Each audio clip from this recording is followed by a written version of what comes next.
Que vous soyez une PME ou un particulier exerçant des transactions achat et vente des articles stockables, vous avez des difficultés pour suivre simultanément votre activité et voilà que votre budget est limité pour vous procurer un logiciel dédié à 1000 euros. Bienvenue dans cette nouvelle vidéo où nous allons concevoir ensemble un suivi de stock professionnel sur Excel. La gestion des stocks est parfois compliquée. Pourtant, c'est l'une des parties les plus importantes de votre activité commerciale.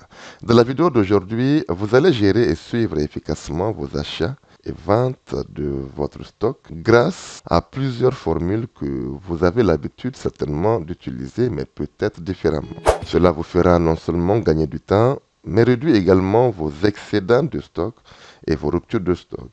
Vous obtiendrez un aperçu du nombre de produits encore en stock tout en tenant compte des entrées et sorties des articles, des fournisseurs auprès desquels vous commandez. Nous allons devoir déterminer le coût unitaire moyen pondéré de chaque article en stock, majoré de la marge bénéficiaire afin de déterminer le prix auquel nous allons devoir vendre l'article. Je vais devoir rapidement vous présenter le fichier dans lequel nous allons travailler. Ensuite, nous allons passer directement à la conception. Premièrement, nous avons la fiche magasin sous les yeux. D'accord? Donc, c'est ici que nous allons gérer notre stock. Nous avons de la première colonne les articles. De la colonne suivante, nous avons les fournisseurs. C'est-à-dire que nous allons rattacher chaque article à un fournisseur. Nous avons le stock initial. Nous avons le prix unitaire pour chaque stock. D'accord? Les entrées, les sorties se calculeront automatiquement. Le fait d'alerte, c'est nous qui allons le déterminer. Nous avons le stock réel juste à côté. Et là, si vous constatez, nous avons un KPI qui nous permettra déjà de savoir quel stock nous devons commander, quel stock est suffisant dans le magasin et quel autre stock auquel nous devrions faire attention. D'accord? On va y revenir un peu plus tard. Nous avons juste à côté le coût unitaire moyen pondéré. La méthode du coût unitaire moyen pondéré est une technique comptable d'évaluation des stocks de l'entreprise, puisqu'elle soit une entreprise commerciale ou une entreprise industrielle, mais sauf qu'on l'utilise sur des produits non périssables. D'accord? Elle permet de calculer le coût unitaire d'un produit, donc à l'occasion de chaque entrée en stock ou en fin de période. Mais ici, nous allons calculer le coût unitaire moyen pondéré après chaque entrée. Cela permet tout simplement de dégager une marge bénéficiaire, puis la rajouter à ce coût unitaire moyen pondéré afin de déterminer un prix de vente. Et c'est ce qu'on va faire dans la vidéo du jour. Donc on va y revenir. Ici nous avons la feuille vente, donc c'est ici que nous allons lister toutes les ventes que nous allons faire, d'accord? La date, le numéro de facture, le client auquel nous avons vendu, les différents articles. Là, c'est une liste déroulante, d'accord? Et cette liste déroulante provient évidemment de la feuille magasin, d'accord? Les quantités, nous allons saisir, les prix unitaires, nous allons saisir. Le montant hors taxe se calcule automatiquement, comme vous l'avez vu, très simple calcul. La TVA, vous allez saisir s'il y en a, s'il n'y en a pas, vous sortez la colonne, donc automatiquement le montant TTC va se calculer. Ici, nous avons les achats, donc toutes nos commandes que nous allons faire, nous allons lister les commandes dans cette feuille-là. La date de la commande, le document, que ce soit un document de bon de livraison, de facture, c'est vous qui savez. Les fournisseurs, on va y revenir, donc c'est aussi une liste déroulante que vous allez sélectionner. Les articles, c'est pareil au même que pour la feuille vente, liste déroulante, d'accord. Les quantités, nous allons saisir, les prix unitaires, le montant hors taxe, le montant de TVA s'il y en a, bien sûr, donc éventuellement le montant TTC. Alors ici, vous avez la liste des clients, là, la liste des fournisseurs. Donc vous allez lister tous les fournisseurs de votre commerce, d'accord? Dans cette feuille, vous constatez que nous allons extraire les articles en alerte. C'est une feuille de commande d'articles qui n'est pas un bon de commande, mais cette feuille nous permettra tout simplement de pouvoir extraire tous les articles qui sont en alerte, donc on doit commander. Par exemple, ici, nous avons une liste déroulante, d'accord, de tous les fournisseurs. Je vous ai rappelé précédemment que chaque article est lié à un fournisseur. Si par exemple, aujourd'hui nous sommes le 3 novembre 2023, nous aimerions voir tous les articles en alerte qu'on doit commander qui sont en rouge. Par exemple, si je reviens dans le magasin, nous avons ici des KPI qui sont en rouge, d'accord, donc Cela veut dire tout simplement que ces KPI-là sont inférieurs au stock d'alerte, d'accord, au seuil d'alerte. Donc, par conséquent, de la feuille article à commander, si nous cliquons sur le bouton extraire, vous aurez constaté automatiquement que tous les articles qui sont au rouge sont extraits. D'accord? Donc, ce sont ces articles-là que nous allons commander avec la quantité en stock, avec le seuil d'alerte pour pouvoir visualiser. Et là, nous allons mettre une simple formule au niveau de la quantité commandée. C'est une formule aléatoire qu'on a mise dans le code VBA, bien sûr. Donc, c'est à nous de modifier manuellement si on pense que 25 est insuffisant. Si par exemple, nous aimerions extraire des articles liés à un fournisseur quelconque, donc je choisis par exemple Niger Store, voilà.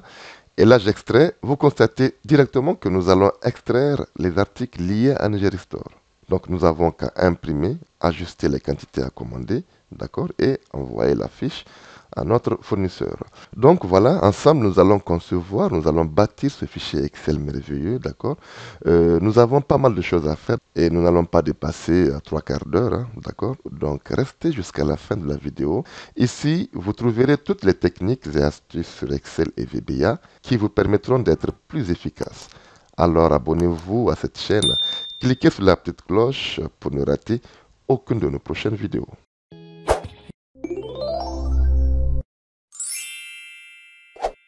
Donc je rappelle que je ne vais pas reprendre le fichier Excel pas à pas, donc la conception des tableaux, la couleur et le design. Ok. Néanmoins, vous aurez le fichier dans son intégralité dans le descriptif. Ici, nous avons déjà saisi les ventes, hein. Je vous ai déjà rappelé que voilà, ici, on peut saisir la date, le numéro de facture, le client. Donc ici, c'est une liste déroulante qu'on a créée. Et la liste déroulante, elle est basée... voilà, elle est basée sur le magasin. Ça marche. Donc, nous allons sélectionner de la feuille magasin tous ces articles-là. Nous allons saisir les quantités, nous allons saisir les prix unitaires de chaque article que nous avions vendu, hein. Le montant hors taxe, le montant TVA aussi, on va saisir et le montant TTC se calcule automatiquement. Pour le calcul du montant TTC, c'est très simple. Je ferai tout simplement le montant hors taxe plus le montant de la TVA. Alors, ici, nous allons mettre toutes nos bases de données sous forme tableau Excel.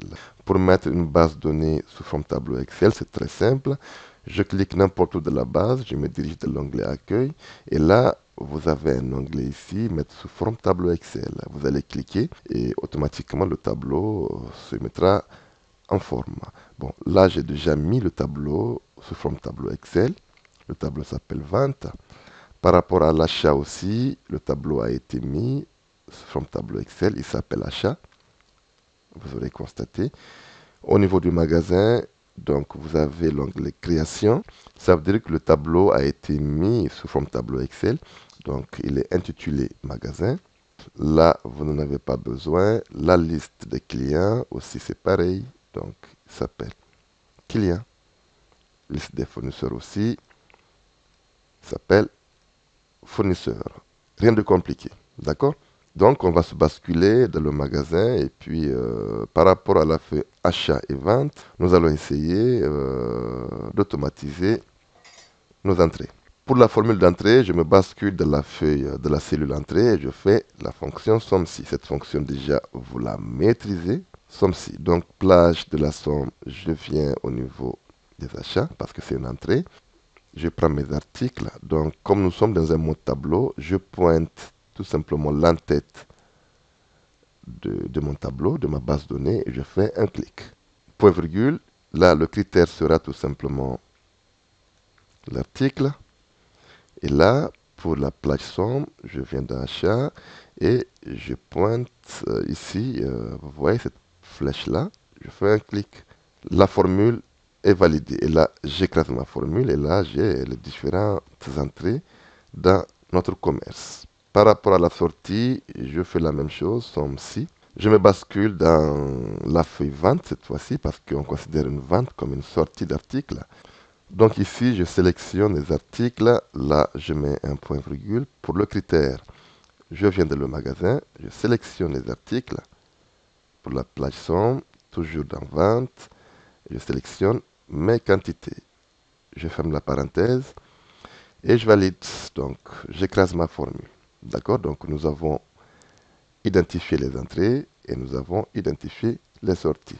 Voilà, une fois que le set d'alerte aura été identifié, alors par rapport au stock réel, c'est très simple, hein. Donc, je vais faire un calcul simple. Je vais faire égal ici. Nous avons déjà un stock initial plus les entrées moins les sorties. Par rapport à ce KPI-là, nous allons y revenir une fois que nous aurions défini ces trois colonnes-là. D'accord? D'ailleurs, la colonne la plus importante, c'est cette colonne ici. OK? Il va falloir identifier les articles à rupture, les articles en alerte de rupture, les articles suffisants dans le stock. Très bien. Par rapport à la marge bénéficiaire, donc c'est vous qui allez le définir, hein. Je vais copier et coller. Voilà, voilà. Ici, le prix de vente, c'est très simple. Je ferai tout simplement marge bénéficiaire plus le coût unitaire moins pondéré que nous aurions calculé. Ça marche?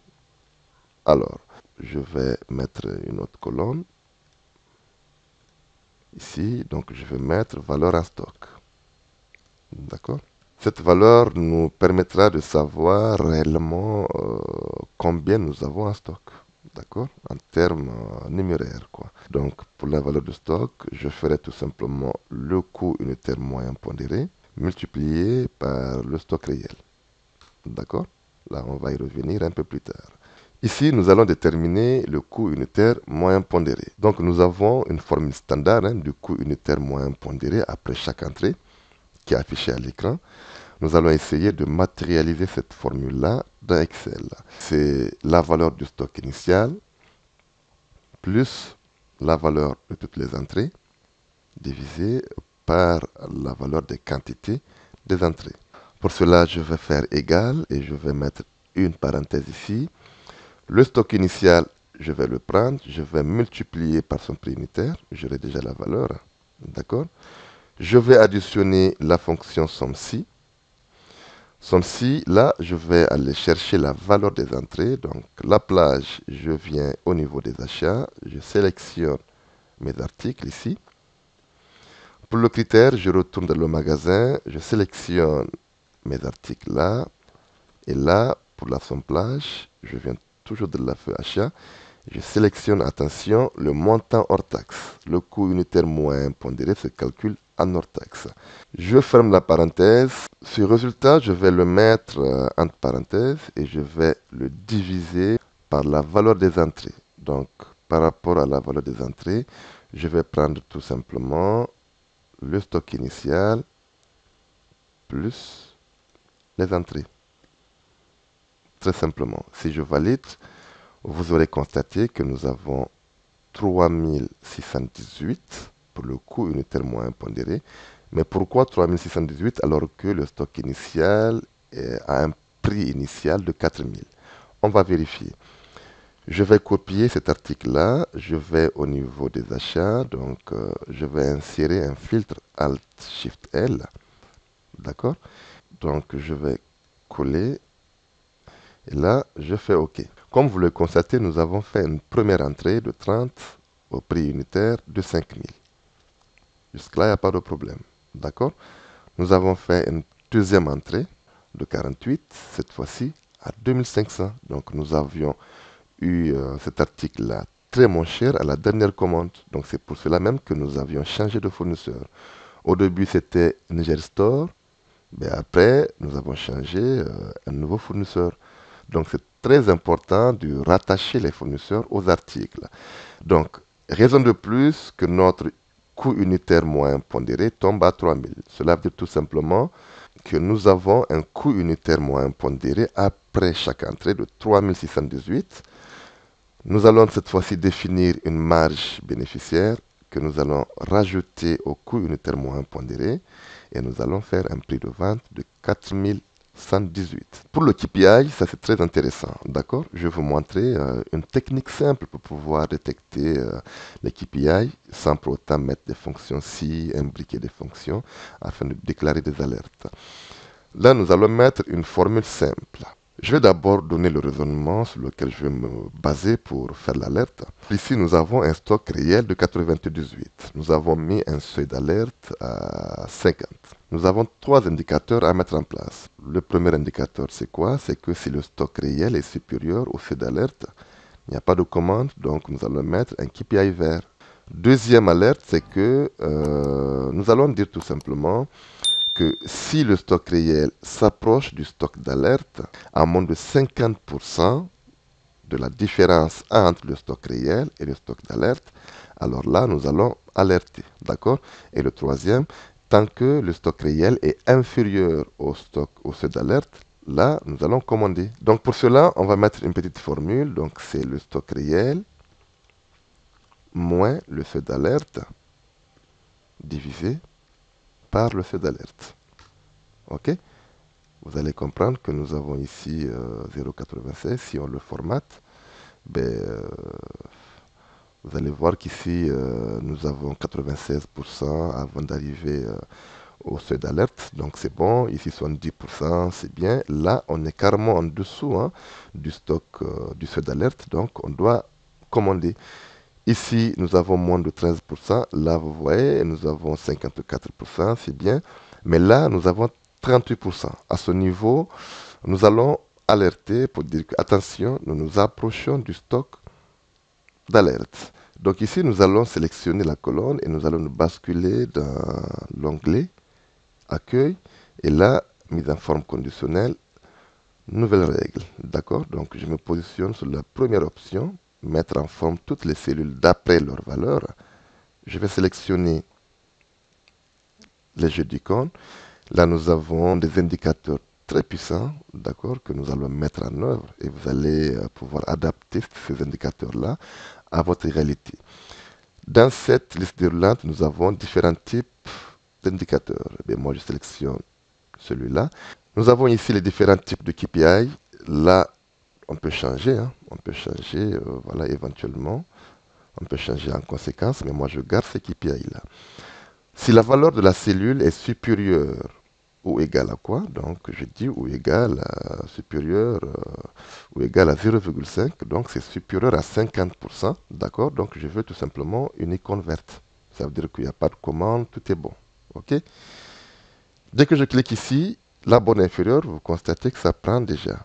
D'accord? Donc, cette icône-là, jaune pour alerte. Attention, lorsque ma valeur est inférieure à 0,50, mais supérieur ou égal à 0. Mais moi, ici, je vais changer, je mettrai supérieur à 0. D'accord? Et là, inférieur ou égal à 0, j'aimerais faire une commande. Je fais OK. Et voilà, vous constatez déjà que notre KPI est bien mis en place. Ici, nous avons 96%, c'est bon, moins de 12. Là, nous avons 38%. Et là, nous avons 128, 38% déjà, vous voyez, nous sommes à moins de 50%. Et on nous dit, attention, on descend. Là, on est à moins 45%. Voilà, ici, on est à 16%. Et ainsi de suite. Alors, pour pouvoir personnaliser notre KPI, on va essayer de masquer tout simplement ces données-là et laisser uniquement les icônes. Entre autres, je vais sélectionner ma colonne, je fais l'onglet Accueil, mise en forme, donc je vais gérer les règles. J'ai une option que je vais cocher, afficher uniquement les icônes. Et je fais OK, j'applique, je fais OK. Vous constatez déjà que les données disparaissent. Ce qui est intéressant avec ce type de KPI, vous allez voir, je vais insérer un filtre. On peut filtrer par couleur et par KPI. D'accord? On veut filtrer par les KPI vertes. On peut filtrer les stocks à commander. Et là, on peut filtrer les stocks en alerte. D'accord? Très bien. Ça nous reste tout simplement la dernière feuille où nous allons paramétrer l'extraction automatique de nos articles. Néanmoins, je m'arrête là pour cette première partie. J'espère que cette petite démonstration va vous aider et vous saurez l'adapter en fonction de vos projets. D'accord? J'ai besoin de vos commentaires si réellement cette vidéo vous intéresse pour que je puisse continuer. Abonnez-vous à la chaîne, mais n'oubliez pas de cliquer sur la petite cloche. Là, c'est pour ne rien louper. Faites un commentaire en bas de page, ça me ferait plaisir. Quant à moi, je vous dis à très bientôt dans une prochaine vidéo. Merci et ciao.